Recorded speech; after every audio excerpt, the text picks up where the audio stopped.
back to Houston after a number of years of not giving us his holy association. So we're very glad that Maharaj is back in Houston. He's also a disciple of Srila Prabhupada, got initiated back in 1973, and the Srila Chaturdashi happens to be the anniversary of his sannyas taking from him.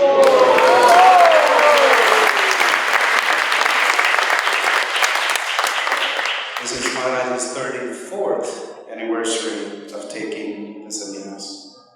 Maharaj has been active as a guide, community builder, and acclaimed author. He has been a Bhakti Yoga practitioner and spiritual teacher for more than 40 years. Rooted in his study of ancient India's mystic devotional tradition, Maharaj's message is as profound as it is simple. By cultivating a rich inner life of self-awareness and a genuine practice of service, we can become instruments of compassion and agents of sustainable change in the world.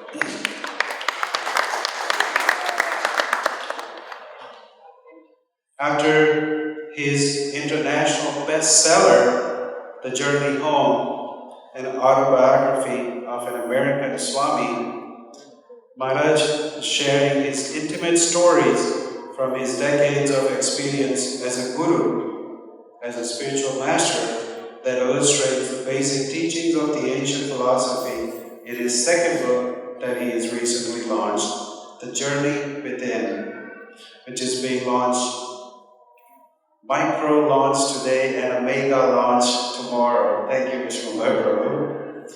So without any further ado, this time I would like to request and beg His Holiness Radhanath Swami Maharaj to say something valuable to us so we can all become better and we take the journey within.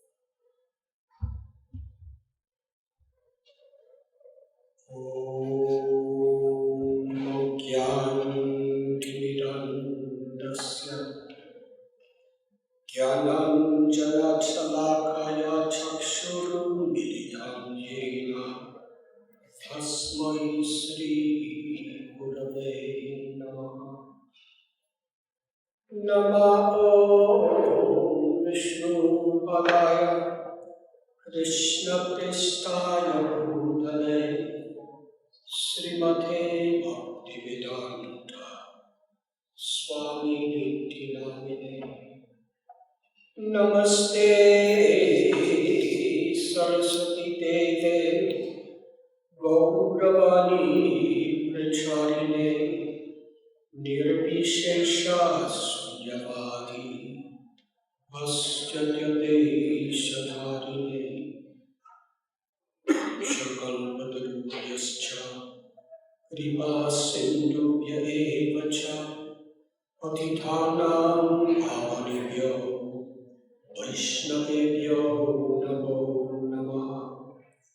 Sri Krishna Chaitanya Prabhu Nityananda Sri Advaita Gadadhar Shivasati Gaur Bhakta Vrinda Hare Krishna Krishna Krishna Hare Hare Hare Rama Rama Rama Hare Hare.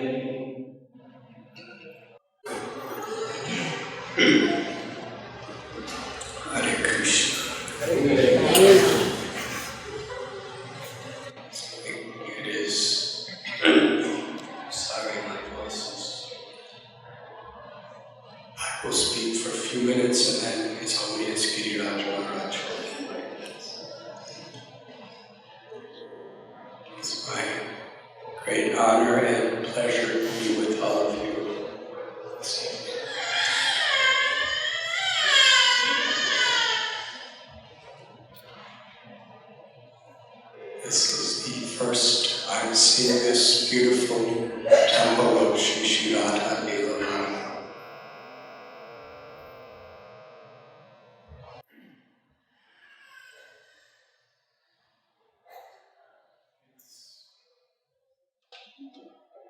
bringing such great joy to my heart to see how Srila Prabhupada's legacy, His Holiness Srila Tamal Krishna Goswami's great devotional efforts are continuously expanding in so many beautiful ways. Thank you. Today is the appearance of Sri Narsimha Dev.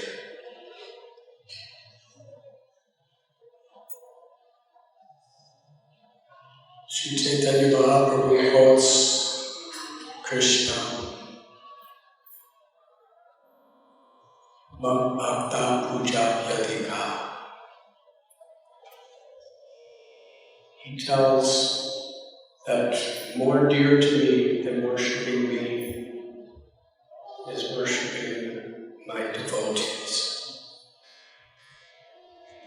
We find in the very crest jewel of all the Vedic literatures, the Srimad Bhagavatam. It is primarily stories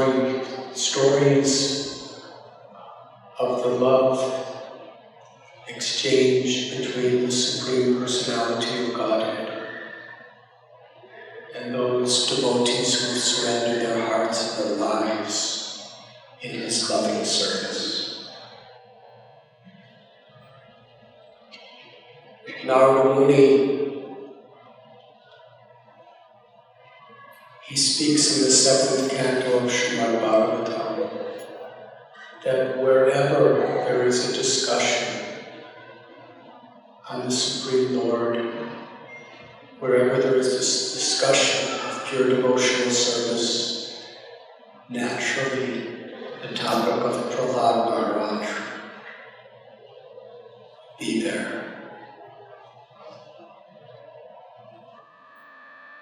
Prahlad Maharaj was a child of just 5 years old. His father, Hiranyakashipu, was so powerful. He described how he went to the Mandara mountain, a valley close by, and performed yoga tapasya. The concept of yoga is to unite the body and the mind with the soul, to unite the soul, the Atma, with the Paramatma, the Supreme Soul, or Krishna. And in that unity, the Bhagavatam describes when you water the root of the tree, naturally the water extends to every part of the tree. Similarly, when our love awakens, that natural love that is dormant within our heart for the Supreme Soul, for Krishna, naturally extends toward all beings. But as we see throughout history, it's especially relevant in today's world, that even the most divine gifts that God gives us can be very much used for the wrong purpose.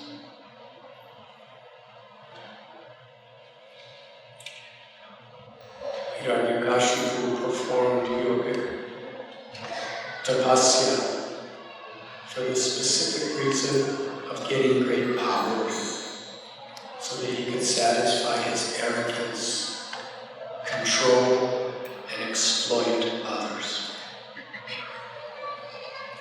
The Bhagavad Gita tells, Bhaktaram yagyas tapasam sarva loka maheshwaram Suhridam sarvabhutanam yapam mam shanti vrishti. Srila Prabhupada called this the peace before you. This is the essence.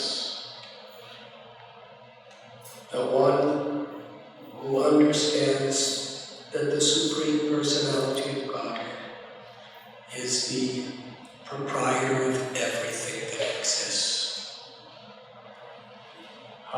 everything is ultimately meant for Krishna's enjoyment. And how the Lord is the most intimate, loving, well-wishing friend of all beings. Such a person can achieve true peace. The very basis of material illusion is when we want to be the proprietors, the controllers, and the enjoyers. Sri Chaitanya Mahaprabhu established his teachings on the foundation of the simple principle. Jivera Swarupoi Krishna Nityadas. And essentially all living beings are the eternal servants of Krishna. Yada yada dharmasya glanirvamtiva. The Supreme Lord appears in many incarnations, in many times, many forms and names, to establish this principle that we are all eternal servants. To understand that everything is His property, to use everything, samsiddhira haritosha. Atapumbir vichasteshtas varnashami vibhavasha shvanushtatasya dharmasya samsiddhira haritosha.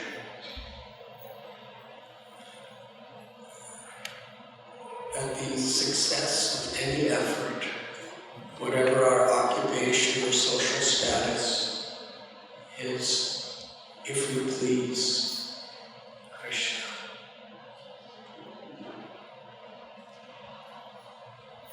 So Hiranyakashipu, he was performing his tapasya according to the external form that the Vedas give.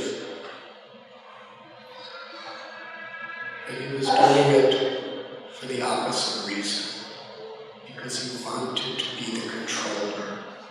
He wanted to be the enjoyer and proprietor. So he stood on the tips of his toes, raised his arms, and for 100 celestial years, he did not move. He did not eat. He did not drink a drop of water. During that time, ants built a hill around him. And ants and worms literally ate every morsel of his flesh. But he was so powerful through his yogic prowess that he could maintain the life within the bones of his body. Flames were pouring out of his head.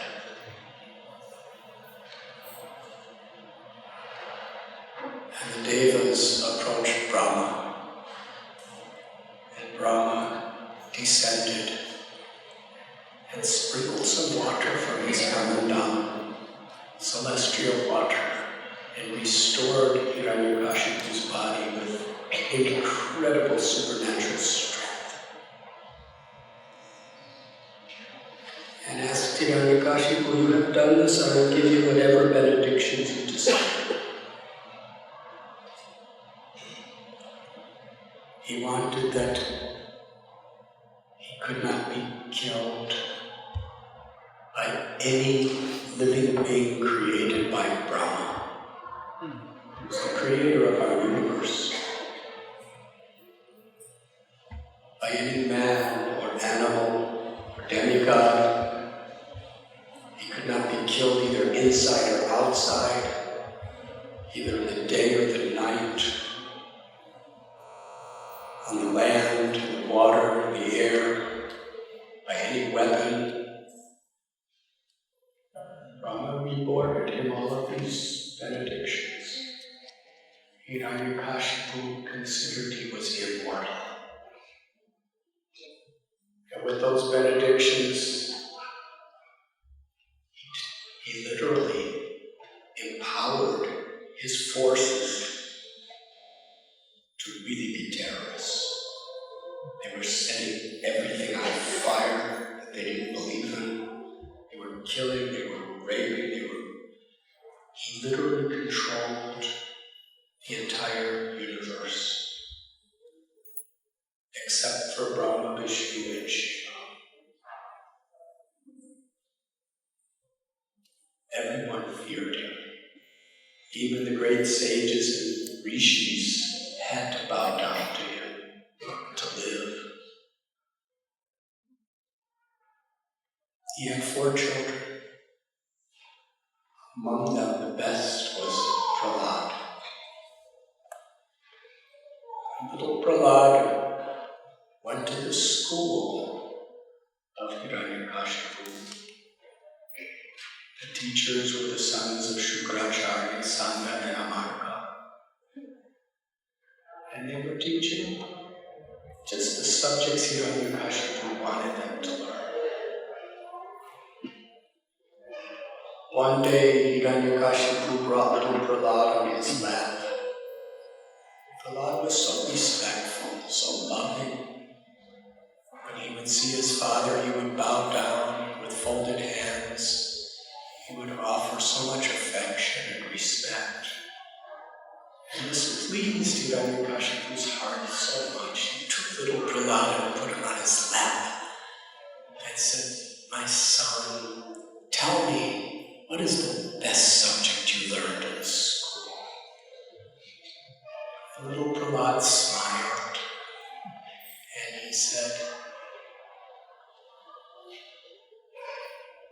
first, he flattered his father. He said, "Oh, best of the demons," which was a very nice thing to say. He said, "As far as I have learned, one who is attached to their senses and the sense objects, one is who is immersed in these materialist ways of that you are. You are like a person who is at the bottom of a dry well. You are wasting your time, Father. You should leave your materialistic ways and you should go to the forest, to the forest of Vrindavan and worship the Supreme Personality of God." Hiranyakashipu, he was the arch enemy of Vishnu. Because the previous incarnation of Vishnu, Varaha, liberated his younger brother Hiranyaksha. When Hiranyakashipu heard this, he laughed. "Who has polluted the mind of my son? Where has he learned these things?" He spoke to the 2 teachers, Shanda and Amarka. Tell me, where has he learned this? Bring him back to the school and give him a proper education and protect him from our enemy's influence. So little Prahlad went to school. Shanda and Amarka, very graciously, very nicely, they asked him, "Where did you learn these things? We didn't teach you." And little Prahlad, he explained, whatever you're teaching in this school about mundane politics, it's all about this person is your friend, how can you get the most to exploit your friend? And this person is your enemy, how to defeat or destroy your enemy. And all the glories of economic development and sense gratification, these things do not interest me. Because I have love for the Supreme Personality of God. And in that love we see every living being with equal vision. There is no friends and there is no enemies. Simon and Margaret were so angry they picked up a stick. But Prahlad, if you don't stop speaking these things or thinking these things, we'll have to punish you. So Prahlad carried on in the school with so much respect, so much affection, that the teachers thought that he's really been completely deprogrammed from these devotional misconceptions. And they were so proud. Now we can bring him back to the king, and he will be very happy with us. So Kayadhu, the mother of Prahlad, dressed him very nicely and put nice fragrances on him. And he came before his father and bowed down and offered his loving respects. And his father brought him on his lap and embraced him and smelled his head with so much affection and said, Prahlad, please tell me, what are you learning in school? Prahlad Maharaj replied, Sravana Kirtana Smarana Bandhana Bhava Sevana Dasyane Pujana Sapi Jana Atmani Vedana. My dear father, one should follow these 9 processes of devotional service of bhakti, beginning with hearing and chanting and remembering the Supreme Personality of God. And this constitutes the ultimate perfection of knowledge. And he said, and for people like you, who are so obsessed with chewing that which has already been chewed, of various varieties of material sense enjoyment, they cannot understand who is the Supreme Lord, either by their own efforts or by the help of others, or by the combination of both. My Father, the supreme goal of life is loving devotional service to Lord Vishnu. At this, Hiranyakashipu did not laugh. He became furious. Narada Muni tells King Yudhisthira, like a serpent that has just been stepped on the head. He was in such raging anger. He took little 5-year-old Prahlad and threw him on the ground. Said, although you are my son, you are my enemy.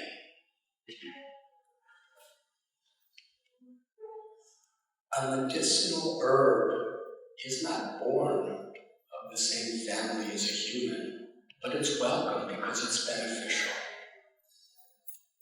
But even if the limb of our own body is highly infected with poisons, then we must cut it off. Similarly, although you are my own son, because you have taken the side of my enemy, Vishnu, you must be killed. Hiranyakashipu told his associates, by any means, kill him. Little Prahlad had no fear,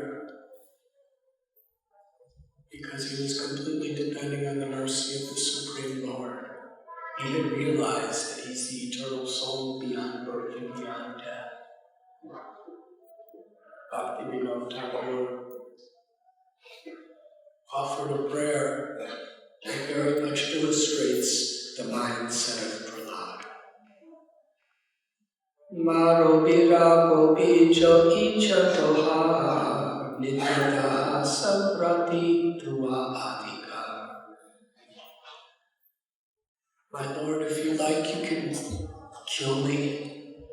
If you like, you can protect me. You can do anything you like. I'm your servant unconditionally. Prahlad had no fear. The guards of Hiranyakashipu tried to pierce his body with weapons, but they could not penetrate. They tried every way.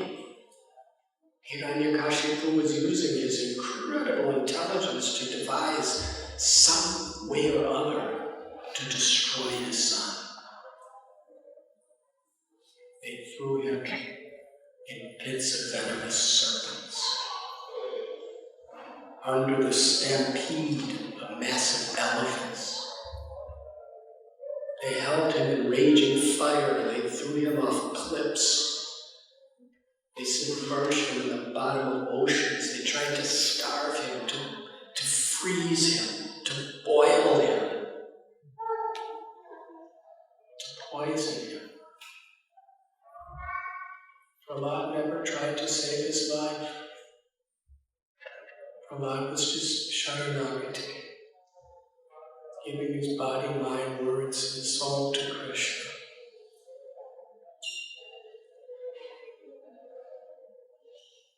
He was always protected. Hiranyakashipu was going completely into a state of depression.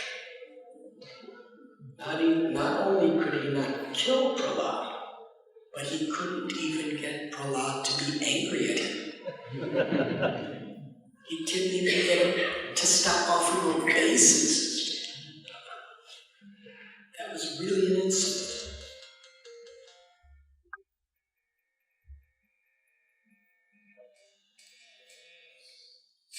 Thank you.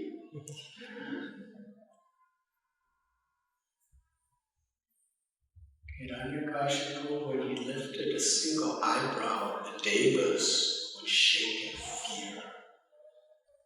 But little 5-year-old Prahlad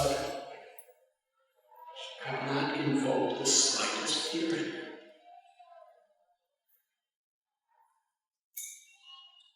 Hiranyakashipu came to the conclusion, if I don't destroy him, he will destroy me. He was obsessed in this anxiety. The two teachers, Sandana and Marka, they came to Hiranyakashipu and said, he's only 5 years old, don't take him so seriously. Sometimes we see little children are really enthusiastic devotees, but as they grow up,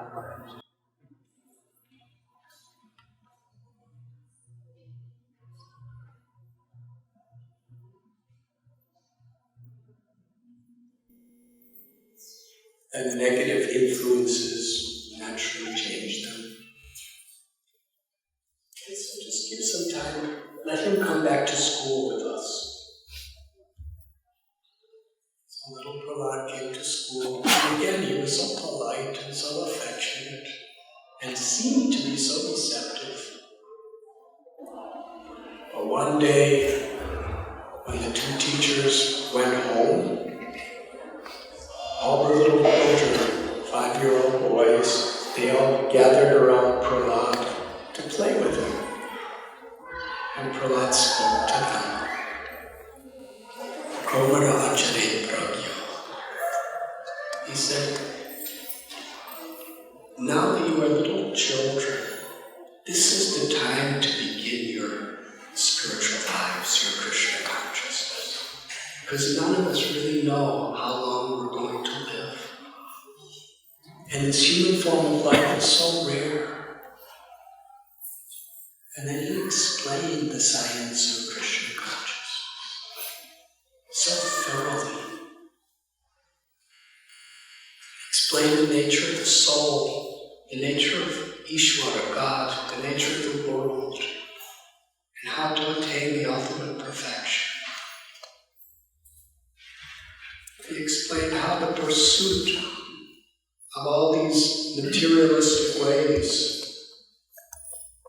is a road that leads ultimately to our death. That our teachers are teaching us who is our friend and who is our enemies. But actually, our only real enemies are within our own minds. We have 6 enemies: lust,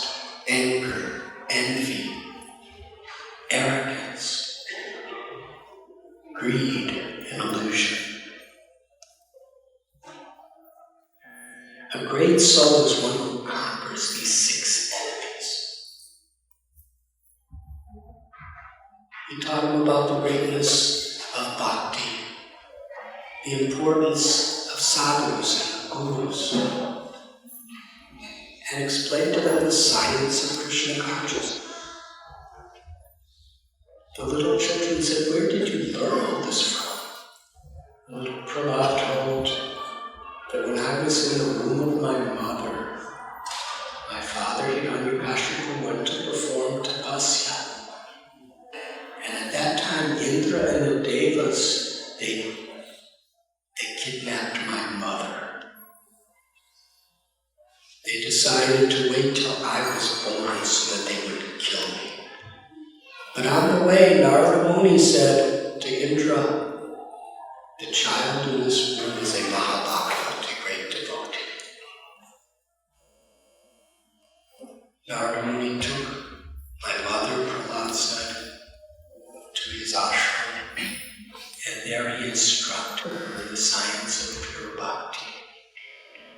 And in the womb of my mother, I heard all of this. And although my mother, to some extent, due to her association with my father, forgot it, but from the time of my womb, I'm always meditating on Krishna. I'm always remembering Krishna. The children were so affected, they became completely Krishna conscious. When two teachers came back, they saw that Prahlad had completely spoiled the entire school. So they brought Prahlad before his father and told him what happened. Hiranyakashipu was outraged. Where do you get the power to defy my authority? Little Prahlad, he smiled at his father. He said, "I get my power from the same place that you get your power, and everyone gets their power. From Lord Vishnu."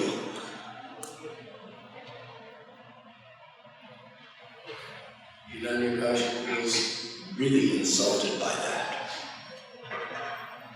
He said, "Where is this Vishnu?" Hiranyakashipu drew his sword and said, "Today I will sever your head. Will your Vishnu protect you? Let me see. Where is he?" Prahlad said, "My father, he's everywhere." Hiranyakashipu, in defiance, he said, "Is he in this pillar?" Prahlad said, "He's everywhere." So Hiranyakashipu, with this massive sword about to cut off Prahlad's head, with his other hand, his massive fist smashed the pillar. Then he charged at Prahlad. But from the pillar came a screaming, shrilling roar. No one had ever heard anything like this before. Hiranyakashipu was looking around in all directions. Where is that noise coming from? And just to prove the words of his devotee to be true, that the Lord was in the pillar broke open, and emerging from it was the form of the Supreme Personality of Godhead as Narsimha. He was half man, half fire. The Srimad Bhagavatam gives a graphic description of his incredible transcendental bodily features. He was roaring and very angry. Hiranyakashipu couldn't believe what he was seeing.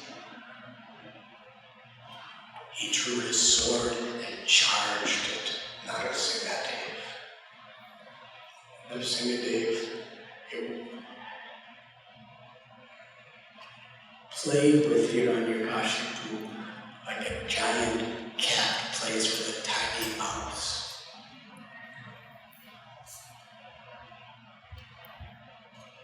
And they fought for some time.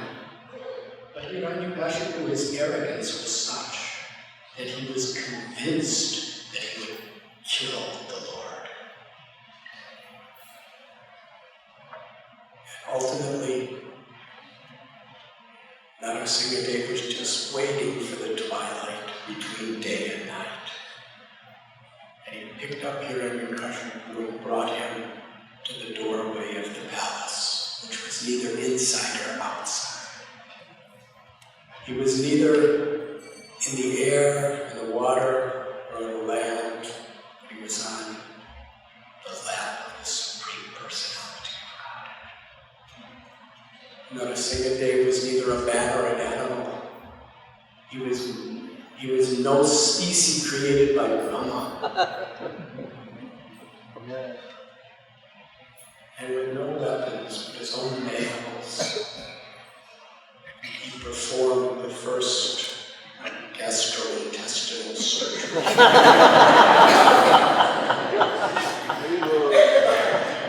It's interesting.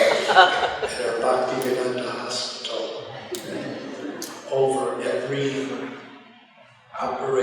operating bed where they perform the surgeries, there's a photo of Narsimha performing the surgery.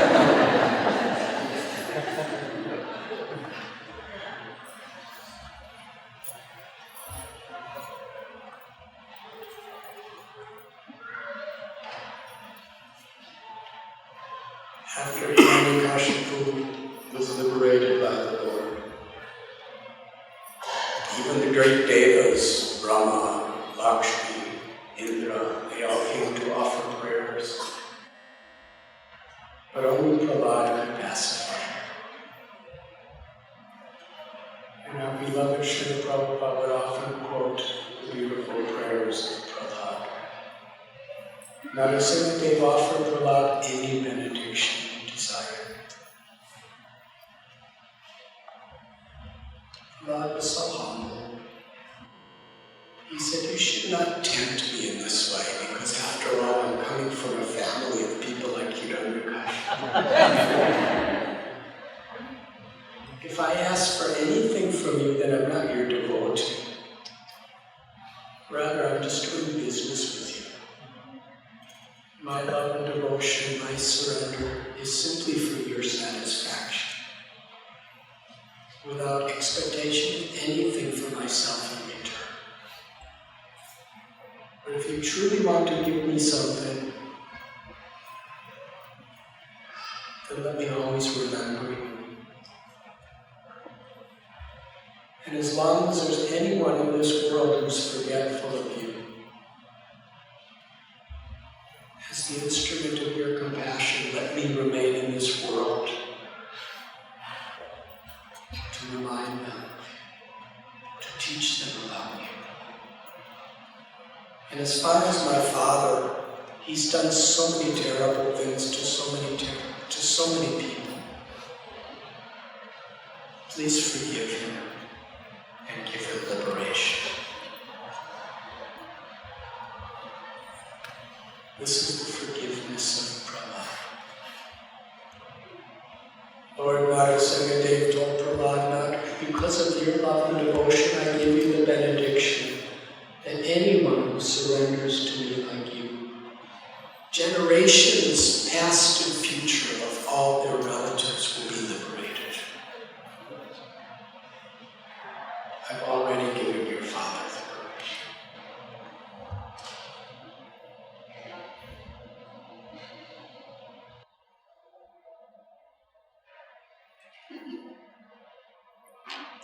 In Sri Chaitanya Mahaprabhu's Leela, Vasudev Dutt,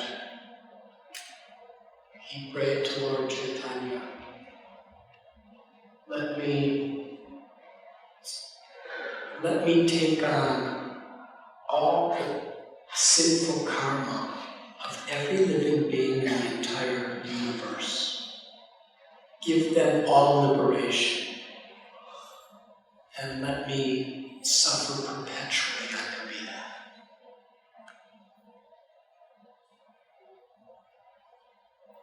said this, Sri Chaitanya Mahaprabhu taught, that you are Prahlad Maharaj.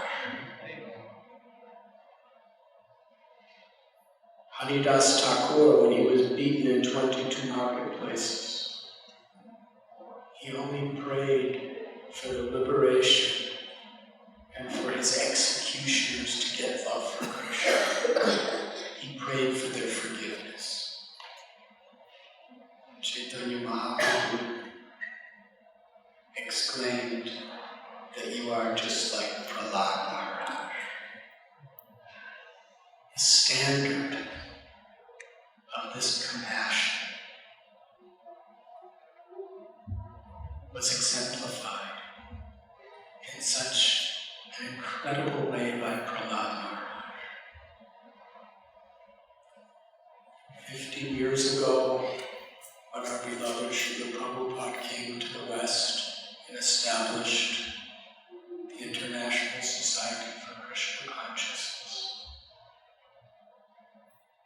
he was regularly explaining to all of us the glories of the pure devotion and the compassion of Prahlad Maharaj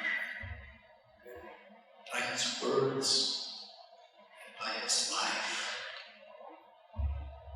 And now let us hear from one of Srila Prabhupada's most intimate, beloved disciples and associates, His Holiness Giriraj Maharaj.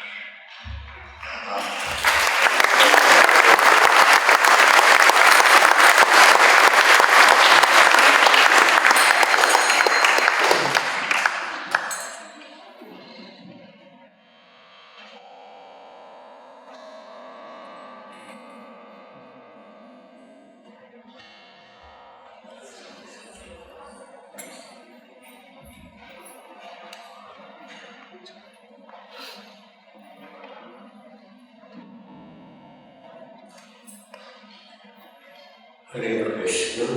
Hare Krishna. Hearing the nectarian descriptions of Radha Maharaj and Sringadev has been very purifying and humbling.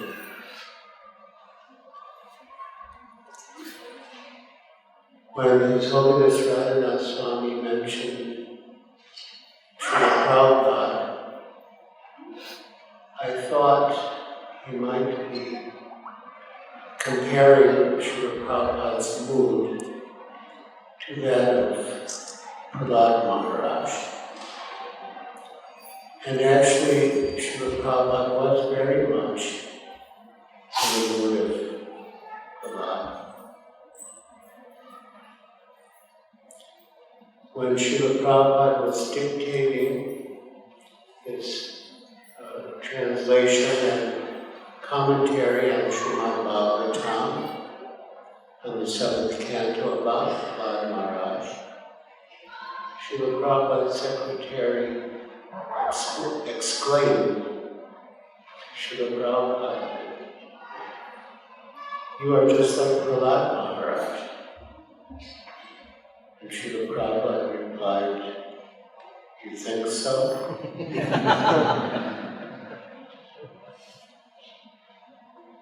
I think we all think so.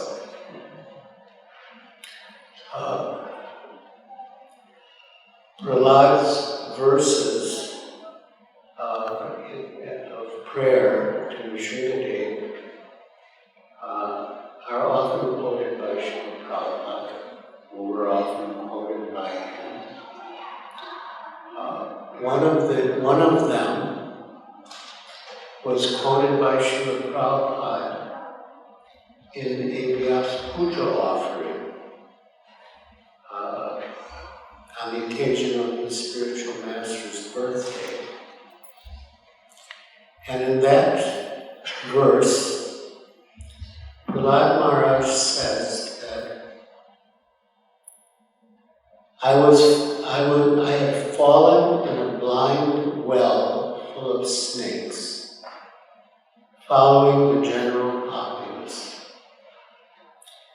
but my spiritual master, Narada Muni, saved me. Therefore, my first duty is to serve him. How could I give up his service? Prahlad was saying this to Lord Nrsimhadev. He was seeing the Lord face to face, but still he was remembering his spiritual master who had saved him, saying, he delivered me, so how could I give up his service? So Srila Prabhupada quoted that in the mood of service to his spiritual master. And we follow in the line of Srila Prabhupada also are in the same mood. How could we give up his service? Some other verses that Prahlad spoke to Nrsimhadev very much exemplify the mood of Srila Prabhupada. In one of them, Prahlad says that generally saintly persons go to the mountains and perform vows of silence. They're concerned with their own liberation, and they don't want to be in cities where there are materialistic people and materialistic facilities. And Prahlad says that I am not like one of those saintly persons. I do not want to be liberated alone, but I want to be, I'm always thinking of how to deliver these poor fools and rascals and make them happy. Because I know that without surrendering unto the Lord's feet, they cannot be happy. I want to bring them to the shelter of your lotus. And Srila Prabhupada was very much in that mood. In his purport to these verses, he says that therefore we are opening centers in the busiest places of the world. And he lists many of the places, and just rather include Houston. Out of compassion for the poor fallen souls. Prahlad says, wherever I am, I can chant and hear the glories of the Lord and be happy. So for myself, I have no unhappiness, but I am unhappy in the unhappiness of others. So, Srila Prabhupada engaged us in that mood of service, following in the line of Prahlad Maharaj, and because of his efforts, we are all here today. If Srila Prabhupada hadn't taken that, well, the spiritual master ordered him to preach the message of Sri Chaitanya Mahaprabhu in the English language all over the world. And pursuant to that instruction, Srila Prabhupada boarded the Jaladuta steamship cargo carrier about 50 years ago, 50 years and some months. and came to Boston, New York, and began the Krishna consciousness movement. And after spreading Krishna consciousness in America and Europe and different places, Srila Prabhupada returned to India in 1970 with some of his disciples to revive Krishna consciousness there. He said that people in India want to imitate the Americans. And the Indians are very expert at imitating. So he said they want to imitate the Americans. So if they see the Americans have taken to Krishna consciousness, then they may imitate them and take to Krishna consciousness themselves. And it proved to be true. Quite a phenomenon. Tell many stories, but one incident took place in front of the state government building in Bombay, Sachivalaya.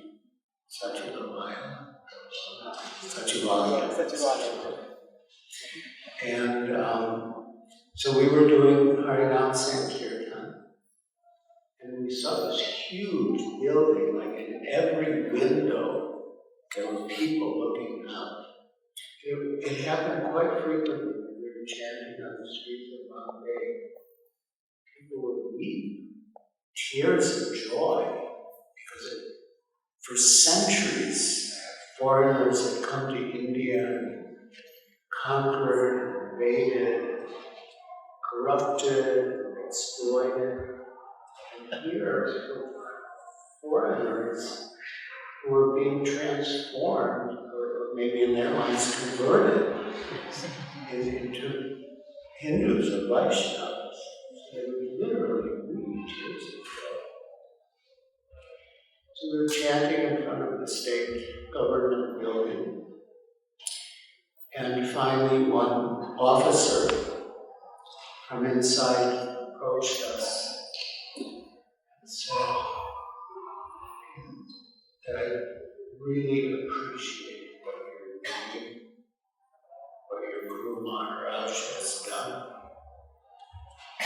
But I must ask you to move on, because the whole government has come to a standstill. And we cannot afford for the machinery of the state to come to a standstill. So Srila Prabhupada, he wanted to bring Krishna consciousness back to India. One disciple asked me, Guru Maharaj ordered you to spread Krishna consciousness in the West, so why have you come back to India? Srila Prabhupada replied, yes, he wanted me to do that, and I have done it. Now, this is what I want. And so we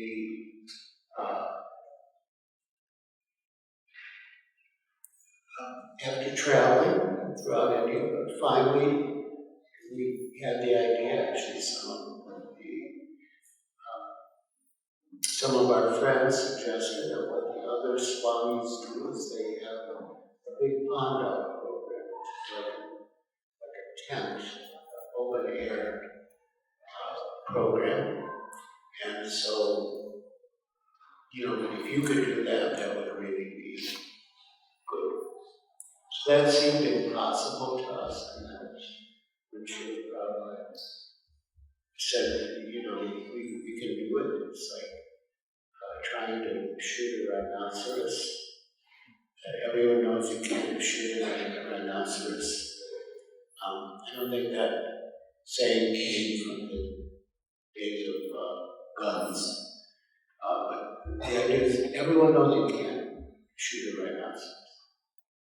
So if you try and fail, no one will blame you, because everyone knows it's impossible.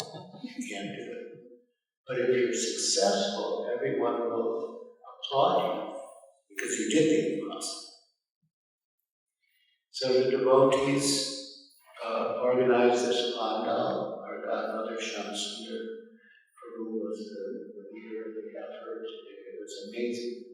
The whole city of Bombay knew about this pandal. He had a balloon across my grounds, a balloon filled with helium. It's towering above the city. And, there were billboards and all sorts of advertising. And finally, everyone knew so much about the festival that he didn't even have to advertise the venue or the dates. But at the end, he got this huge vertical billboard right at BT, Victoria Terminal Station, very prominent location.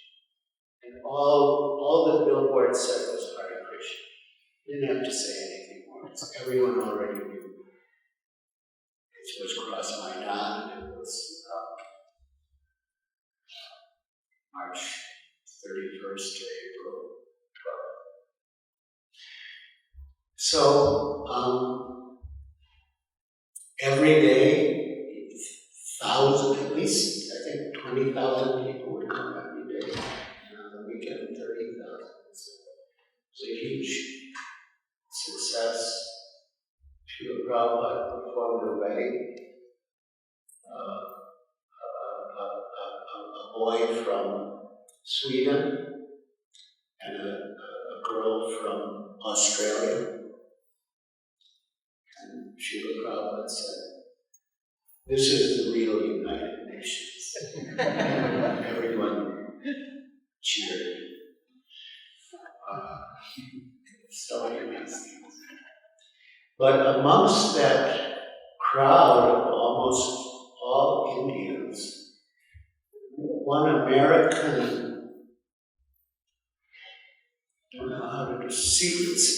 seeker was there. And Srila Prabhupada cited him. He was very humble, sitting at the back of the Pandal, but Srila Prabhupada cited him, and he sent Guru Das to call him forward to the stage to sing the devotees. And that young man, he felt that Srila Prabhupada was his guru, but he wasn't completely ready at the time to surrender. He wanted to continue his search. But then eventually he did find Srila Prabhupada again in Vrindavan. He did surrender to him. And he's sitting right next to me.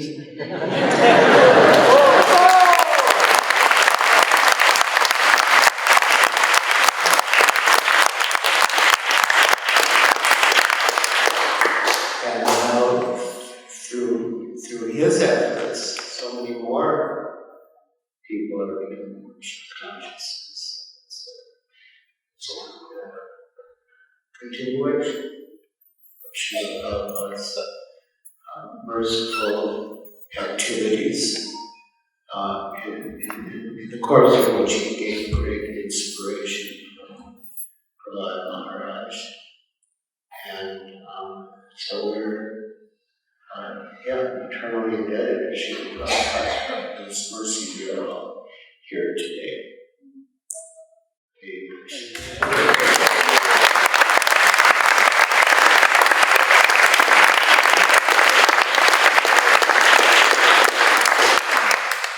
His Holiness Radhanath Swami Maharaj ki jai.